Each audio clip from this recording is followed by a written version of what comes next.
Inflation is a very serious subject. You can argue it's the way democracies die. When democracy dies in Latin America, inflation is a big part of it. So it's a huge danger once you've got a populace that learns it can vote itself money. If you overdo it too much, you ruin your civilization a lot. Of course, it's a big, long-range danger. If you look at the Roman Republic, even after they went to an empire with an absolute ruler, they inflated the currency steadily for hundreds of years. And eventually the whole damn Roman Empire collapsed. So it's the biggest long-range danger we have, probably, apart from nuclear war. I think the safe assumption for an investor is that over the next 100 years, the currency is going to zero. That's my working hypothesis. A very dangerous environment. What brought in Hitler was the combination of the Weimar inflation, where they utterly destroyed the savings of the middle class in Germany, followed by the Great Depression. It was a 1-2 punch. And Hitler came in, crazy demagogue, with 40% of the votes, and pretty soon we had a dictator hell-bent for world war. So the history is not pleasant. And Germany was a very advanced and civilized nation, the Germany that Hitler took over. So if you let your nation deteriorate too much, what you get is a Hitler. We've proved it. When you print money on the scale that modern nations are printing it, Japan, the United States, Europe, etc., we're getting into new territory in terms of size. There's never been anything quite like what we're doing now. And we do know from what's happened in other nations, if you try and print too much money, it eventually causes terrible trouble. And we are closer to terrible trouble than we've been in the past, but it may still be a long way off.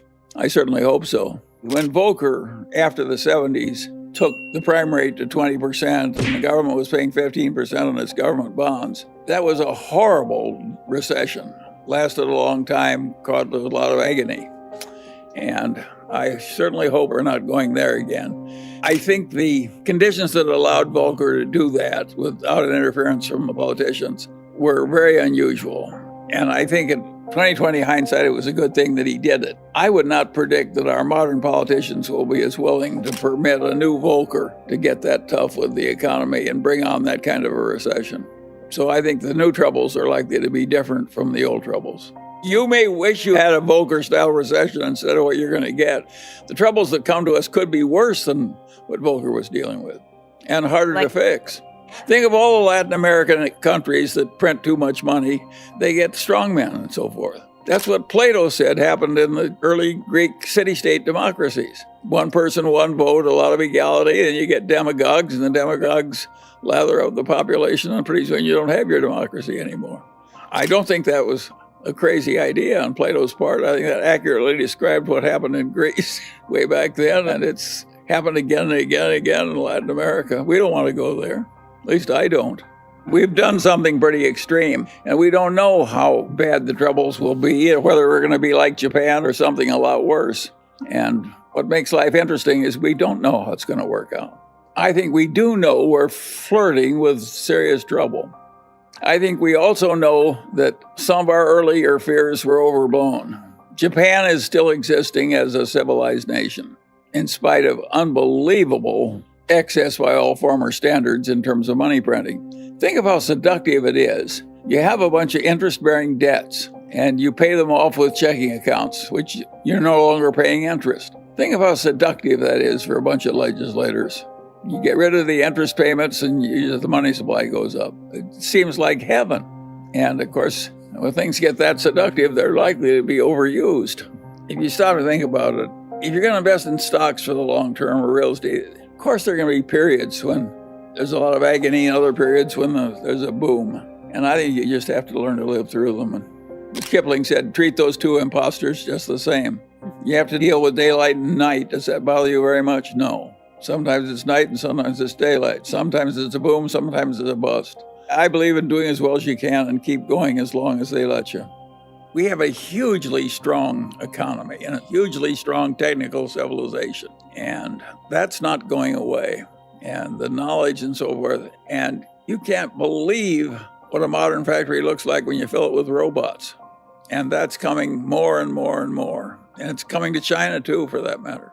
And so those trends are inevitable. And I don't know how it's all going to play out, but I think it does create adjustment problems. If you have a fine unionized job and they replace you with a robot, you've got a difficult problem. If you've got a company like Kodak and they invent something new that obsoletes your product, you have a problem too, and you solve that by dying. A lot of people don't like that solution. Because all those problems are real, and because it's so tempting to get rid of your debt by just giving a guy a non-interest-bearing checking account where you used to have to pay him interest every month, not only do we have a serious problem, but the solution to it that is the easiest for the politicians and for the Federal Reserve too, for that matter, is just to print more money and solve the temporary problems that way. And that, of course, is going to have some long-term dangers.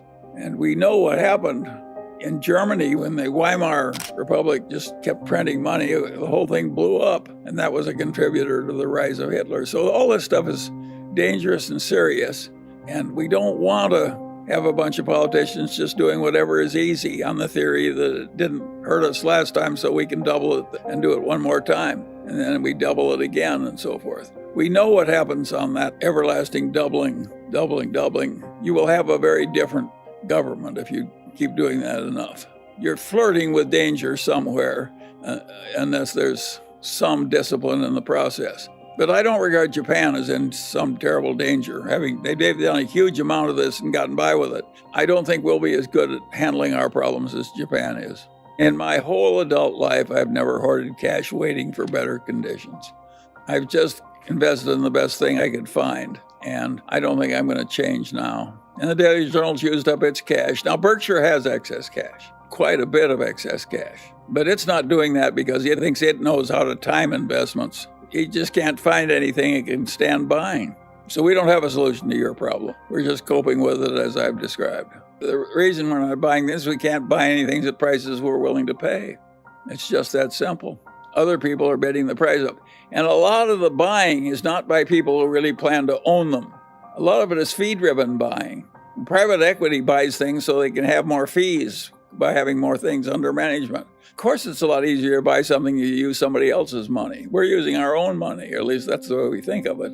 The shareholders who are worried about the future because it looks complicated and difficult and they're hazard, I want to say to them what my old torch professor said to me, Charlie. He'd say, Charlie, tell me what your problem is and I'll try and make it more difficult for you. And he did me a favor by treating me that way. And I'm just repeating his favor to you. When you're thinking the thoughts you're doing, at least you're thinking in the right direction. You're worried about the right things. All you people that are worried about the inflation and the future of the republic and so forth.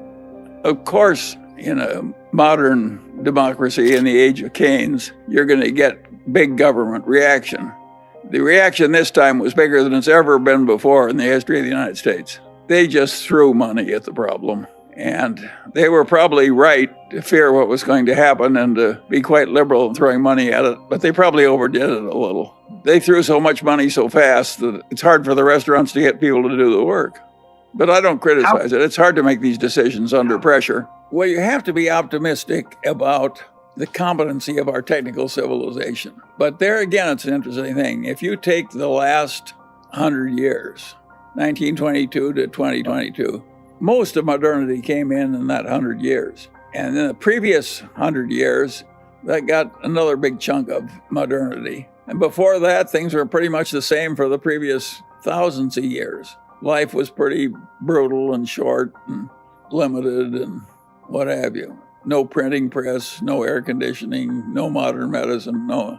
I don't think we're going to get things that were in what I call the real human needs. Think of what it meant to get, say, first you got the steam engine, the steamship, the railroad, and a little bit of improvement in farming and a little bit of improvement in plumbing. That's what you got the 100 years that ended in 1922. The next 100 years gave us widely distributed electricity, modern medicine, the automobile, the airplane, the records, the movies, the air conditioning in the South. And think what a blessing it was. If you wanted 3 children, you had to have 6 because 3 died in infancy. That was our ancestors.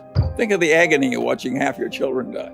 It's amazing how much achievement there's been in civilization in these last 200 years, and most of it in the last 100 years. Now, the trouble with it is that the basic needs are pretty well filled.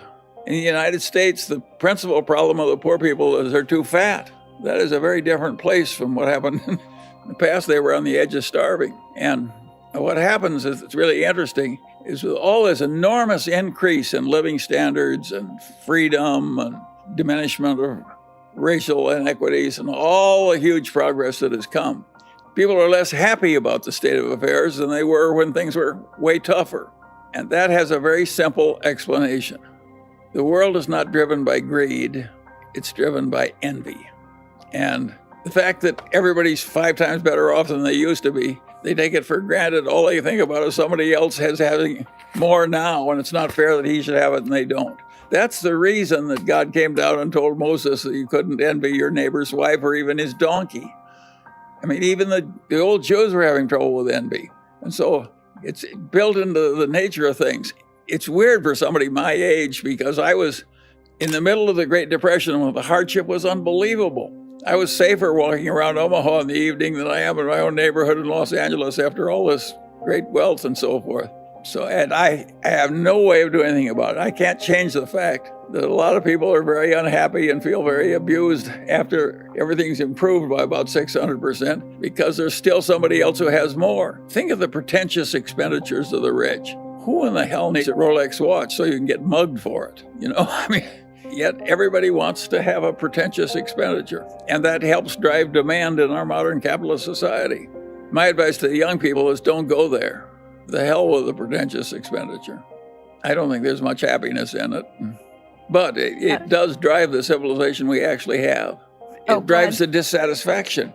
What's the best advice you have for individual investors to optimally deal with the negative impact of inflation other than owning quality equities? Well, it may be that you have to choose the least bad of a bunch of options. That frequently happens in human decision making. And the Mungers have Berkshire stock, Costco stock, Chinese stocks through Lilu, a little bit of Daily Journal stock, and a bunch of apartment houses. Do I think that's perfect? No. Do I think it's okay? Yes. I think the great lesson from the Mungers is you don't need all this damn diversification. You're lucky if you've got 4 good assets. I think the finance professors sell the idea that perfect diversification is professional investment. If you're trying to do better than average, you're lucky if you have 4 things to buy. And to ask for 20 is really asking for egg in your beer. It's very few people have enough brains to get 20 good investments. Most of my schooling was in the Great Depression, but that means I'm one of the very few people that's still alive who deeply remembers the Great Depression. And that's been very helpful to me. It was so extreme that people like you have just no idea what the hell it was like. It was really, there was just nobody had any money. The rich people didn't have any money. People would come and beg for a meal at the door, and we had a hobo jungle not very far from my grandfather's house. And I was safer in that hobo jungle in the depths of the 30s when people were starving practically than I am walking around my own neighborhood now in Los Angeles at night. The world has changed on that. You'd think the crime would be less, but crime was pretty low in those days. So at any rate, I had a very unusual bunch of experience to go through civilization in various phases, including the greatest recession. Well, I say it's one of the greatest recessions in 600 years in the English-speaking world. It was really something, and it was very interesting to watch, and also to watch it fixed. It was fixed by the accidental Keynesianism of World War II. Very interesting. And Hitler had fixed the Great Depression in Germany by the deliberate Keynesianism, but he wasn't doing it to stimulate the economy. He wanted to get even with all the people he hated, but he borrowed all this money and created all these armaments. And Hitler's Germany by 1939 was the strongest economic power in Europe, and nobody else was close.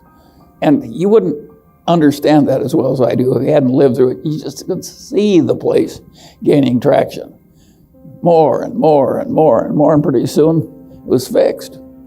And in those days, there were all kinds of people. Most of my family, they believed in hard money based on gold and not much welfare and so on and so on. So that I was raised among fairly backward people by modern standards. But they were backward in kind of a self-reliant way that I think was helpful. I've never regretted that I wasn't raised in a more liberal establishment. I had a liberal aunt. She was my mother's cousin, but she was the second lady dean at the University of Chicago. And she'd done her thesis on the conditions in the coal mines. And of course she was a screaming leftist. I would be a screaming leftist if I observed the way the coal miners of yesteryear were treated. You couldn't be a human being with any decency in you without feeling that it was deeply improper to have the misery that great and have it manipulated for the benefit of the mine owners and so forth. But she sent me all these left-wing books, one every Christmas, and I always thought she was a little nuts. Which shows that if sometimes the very vivid extreme evidence misleads you on the deeper reality, you've got to be a guard on that, against that all your life. In fact, the whole trick in life is to get so that your own brain doesn't mislead you. And I have found that just a lifelong fun game. And I can't remember a time I wasn't doing it. I was not a prodigy or anything like that, but I was a prodigy in having adult interests. I was interested in what worked and what didn't and why. And I could see that very eminent people that I loved and revered were nuts in some ways, and I would decide, well, I certainly liked Dr. Davis, but he's a little nutty in one way, and I'm not going to be like that. And so I was very judgmental, and I think that helped me.